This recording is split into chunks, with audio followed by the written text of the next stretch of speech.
મુક પછા અલ્યા પછા જો ભાઈ ઉતાવળ ના કર અમે લાડવા ખાવા ભાઈ છોકરો નોકરી લાગી જાય ને પછી જ કહીએ પંચાયતમાં વેલા વેલા નહીં કેવું ન કર્યું થાય ટોક લાગી જાય નજર હા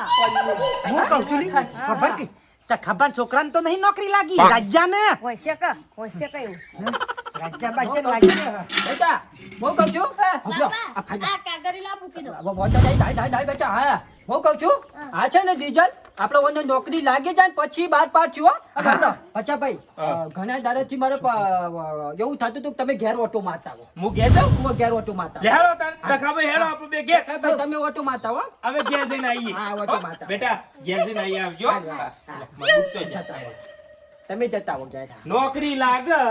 એટલા પછી પંચાયતમાં જઈને કાગળીઓ લે પછી વરઘોડું અમારા જમાઈનું આખા ગામમાં ગાઢ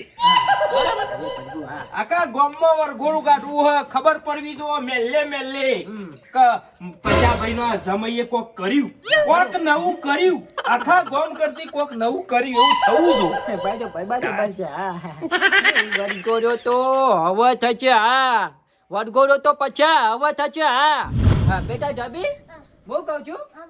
હારું બેટા ઘરમાં પેલું રોજી ખાવાનું થોડું કરો હો હારું હા બેટા બાલ્યા